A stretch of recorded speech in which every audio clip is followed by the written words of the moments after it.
Hello सुवर्णमयी, नुकतेच आपल्या चॅनलला 10,000 सबस्क्रायबर पूर्ण झाले आणि त्यानिमित्त मी एक कम्युनिटी पोस्ट अपलोड केली होती आणि त्याच्यामध्ये मी हा प्रश्न विचारला होता की इथून पुढे तुम्हाला काय ऐकायला आवडेल. आणि मी जे काही 2-3 पर्याय दिले होते त्यामध्ये मन शांत कसं ठेवायचं ह्याच्यावर आम्हाला व्हिडिओ ऐकायला आवडेल असं बहुतेक जणींनी सांगितलं. त्यामुळेच आजचा व्हिडिओ ह्याच विषयांवर असणार आहे. 2026 आता लवकरच येईल. तर कॅलेंडरवरचं वर्ष बदललं की आपल्याला वाटतं सगळंच काही ना काही उद्यापासून वेगळं घडणार आहे. आपण म्हणतो नवीन वर्ष, नवीन सुरुवात, पण आपलं मन मात्र तसंच असतं. तेच विचार, तेच प्रश्न, तेच थकलेपण. खरं सांगायचं तर मन शांत ठेवायचं आहे असं आपण ठरवत नाही. आपल्याला फक्त एवढंच हवं असतं की आत कुठेतरी मनातली सततची धावपळ थांबावी. सगळंच नीट झालं पाहिजे असं नाही, पण आतून आपल्याला शांत वाटावं. तर आज आपण असे 12 मुद्दे बघणार आहोत जे ऐकून तुम्ही आपलं मन शांत ठेवण्याचा नक्कीच प्रयत्न करू शकाल. 12वा पॉईंट सगळ्यात महत्त्वाचा आहे, त्यामुळे व्हिडिओ शेवटपर्यंत नक्की बघा. आपण समजतो की शांत मन म्हणजे काहीतरी मोठं साध्य करायचे, ध्यान, नियम, पद्धत. पण मन शांत होतं ते खूप साध्या गोष्टींनी. मला नेहमी असं वाटतं आपलं मन हे लहान मूल आहे. जास्त ओरडून, जास्त अपेक्षा ठेवून ते शांत होत नाही, तर त्याचं ऐकलं गेलं की ते शांत होतं. जग इतक्या वेगाने धावतंय, तंत्रज्ञान बदलतंय, घराघरातली समीकरणं, आपल्या पद्धती बदलत आहेत आणि ह्या सगळ्यामध्ये आपलं मन मात्र गोंधळल्यासारखं अस्वस्थ वाटतं. मन शांत ठेवणं ही आता केवळ चैन राहिलेली नाही आहे, ती आता आपली गरज झाली आहे.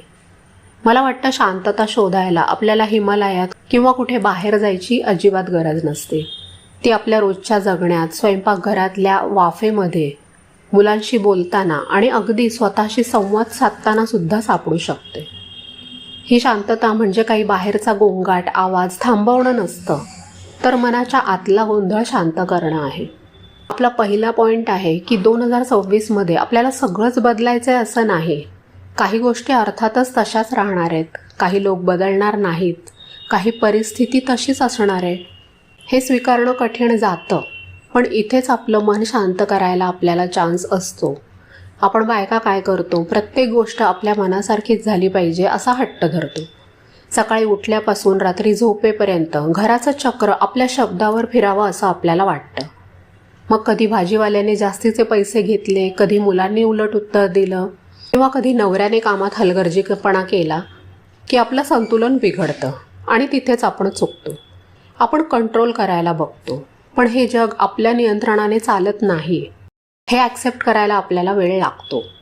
अर्थातच हे कठीण आहे, पण एकदा का हे समजलं ना की मनावरचं अर्ध ओझं तिथेच उतरतं. मन शांत ठेवणं म्हणजे भावना दाबणं नाही. राग आला तर आला, दुःख आलं तर आलं, प्रश्न पडले तर पडले, फक्त त्या भावनांना घाबरायचं नाही. हे सुद्धा जाईल इतकं मनाशी म्हणता आलं ना की बरंच काही हलकं होतं. दुसरी गोष्ट, आपल्याला वाटतं की सतत काहीतरी करत राहिलं म्हणजे आपण प्रोडक्टिव्ह आहोत.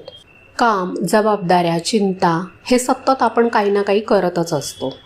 का तर रिकामं बसलं की विचार वाढतात म्हणून. पण मनाला थोडा मोकळेपणा दिला नाही तर ते अजूनच बंड करतं. कधीकधी काहीच न करणं सुद्धा गरजेचं असतं. त्यात अपराधी वाटून घेण्याची गरज नाही. दुपारी सगळी कामं आटोपल्यावर, घर शांत असताना नुसतंच बाल्कनीत बसून पक्ष्यांचा आवाज ऐकणं किंवा पाऊस पडताना चहाचा कप हातात घेऊन नुसतंच शांततेने बसणं, ह्यामध्ये जो विरंगुळा आहे ना तो कुठल्याही महागड्या सुट्टीमध्ये नाही. आपण यंत्र नाही आहोत. शरीराला थकवा जाणवतो तसाच मनालाही जाणवतो. तो मनाचा थकवा ओळखायला शिका. त्यालासुद्धा विश्रांतीची गरज असते. त्यालासुद्धा थोडा वेळ हक्काचं मौन हवं असतं. आता तिसरा मुद्दा जो आपल्या सगळ्यांच्याच आयुष्यात येतो, तो म्हणजे आपल्याला नको असलेल्या गोष्टींना नाही म्हणणं. आपल्यावर लहानपणापासून संस्कार असतात की सगळ्यांना सांभाळून घ्यायचं, कुणाचं मन मोडायचं नाही. त्या नादात आपण नको तिथे हो म्हणत जातो आणि मग आतून चिडचिड होते. ती चिडचिड आपल्या माणसांवर निघते आणि मग पुन्हा आपल्यालाच अपराधी वाटतं. ही सगळी गुंतागुंत कशासाठी? तर जर एखादी गोष्ट तुम्हाला मनापासून करायची नसेल, तर तुमचं शरीर किंवा मन साथ देत नसेल, तर स्पष्टपणे पण नम्रपणे नाही म्हणायला शिका. सुरुवातीला लोकांना कदाचित थोडं वाईट वाटेल, पण हळूहळू त्यांना तुमची सवय होईल. आणि सगळ्यात महत्त्वाचं म्हणजे त्याच्यामुळे तुमचं मन शांत राहील. चौथी गोष्ट, आपण आपल्या घराचा पसारा आवरायला भरपूर कष्ट घेतो, पण मनाचा पसारा, जुन्या आठवणी, जुन्या जखमा, कुणीतरी 5 वर्षांपूर्वी आपल्याला काय बोललं होतं ते अजूनही आपण मनात जपून ठेवतो. जसा आपण कपाटातला जुना कचरा टाकून देतो, तसंच मनाच्या कपाटाचं सुद्धा करायला पाहिजे. ज्या विचारांमुळे आजच्या क्षणाला आपल्याला आनंद मिळत नाही, ते विचार धरून ठेवण्यात काय अर्थ आहे? 2026मध्ये थोडं हलकं होऊया. जे गेलं ते गेलं.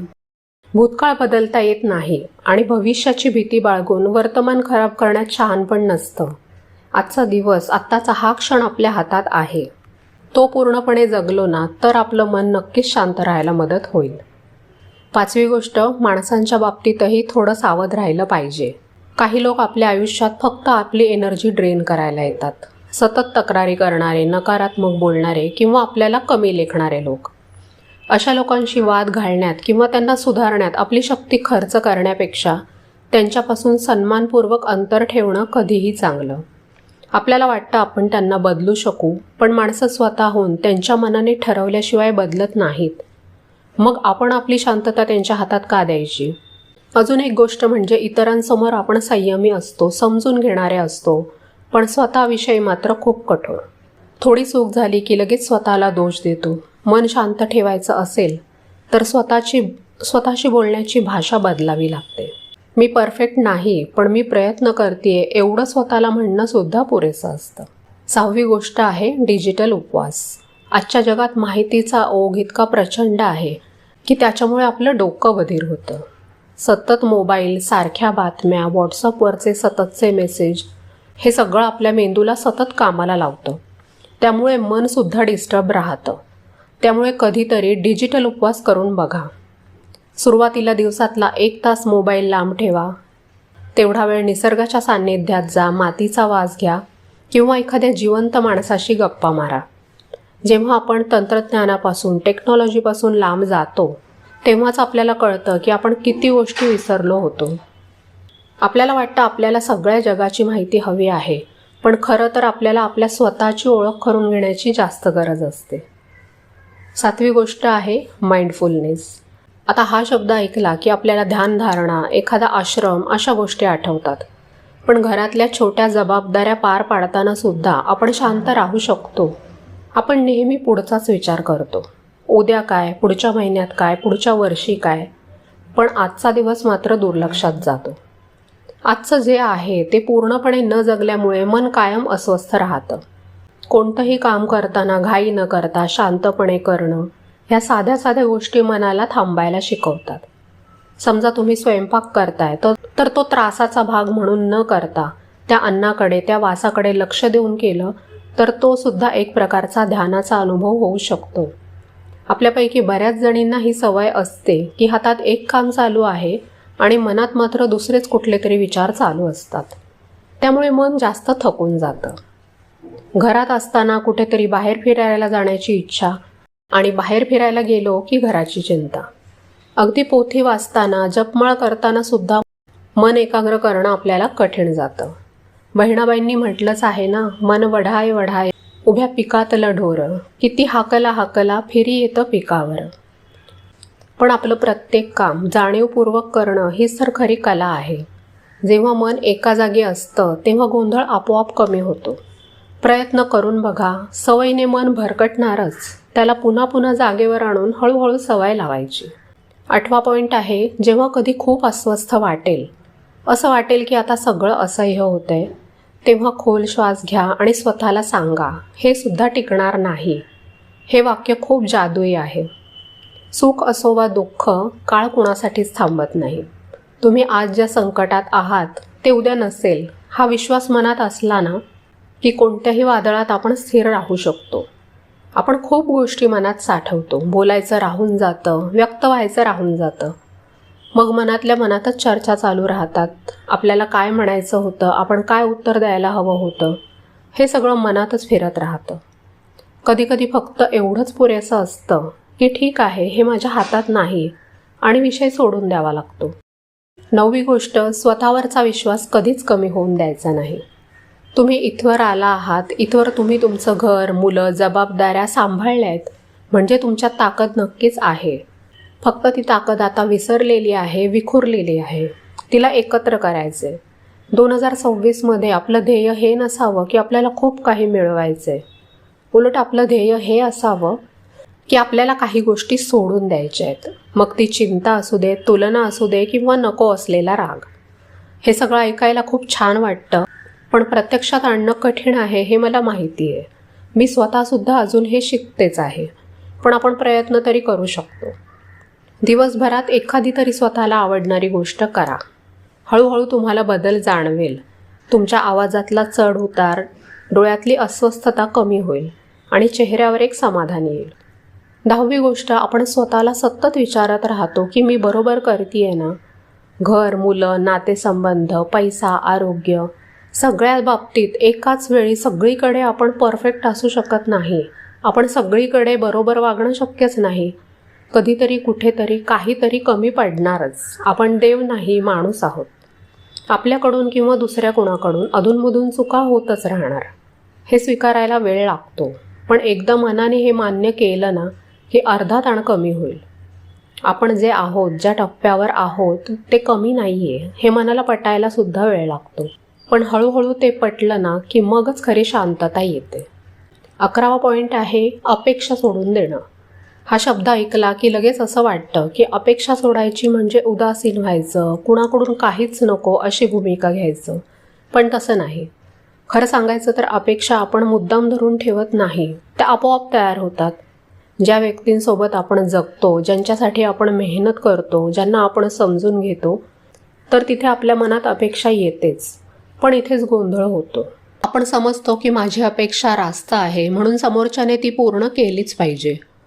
पण समोरच्या व्यक्तीची क्षमता वेगळी असते, स्वभाव वेगळा असतो. ती सुद्धा मनात वेगळ्याच जखमा घेऊन जगत असते. हे मान्य करणं अवघड असतं. अपेक्षा सोडणं म्हणजे मला काहीच नको असं म्हणणं नाही, तर अपेक्षा सोडणं म्हणजे समोरचा जितकं देऊ शकतो तितकंच घेणं. आपण काय करतो, थोडं मिळालं तरी मन म्हणतं अजून हवं, आणि जे मिळालं नाही त्याच्यावरच आपलं जास्त लक्ष जातं आणि मग मन सतत नाराज राहतं. हे कुणाच्याही बाबतीत होऊ शकतं. अपेक्षा ठेवताना आपण नकळत करार करतो. मी असं वागले तर तू तसं वागशील, मी इतकं करते तर तुला कळेल की मी सुद्धा तेवढं केलं पाहिजे. पण हा करार समोरच्याने कधी मान्य केलेलाच नसतो आणि मग ती तुटलेली अपेक्षा आपल्याला वेदना देते. अपेक्षा सोडायच्या म्हणजे सगळ्या एकदम सुटत नाहीत, त्या हळूहळू सैल होतात. एखाद्या प्रसंगानंतर आपल्याला कळतं की इथे मी जास्त अपेक्षा ठेवली होती आणि पुढच्या वेळी आपण थोडे मागे राहतो, इतकंच. हे म्हटलं तर खूप कठीण आहे, कारण अपेक्षा सोडताना आपल्याला आपला अहंकारसुद्धा बाजूला ठेवावा लागतो.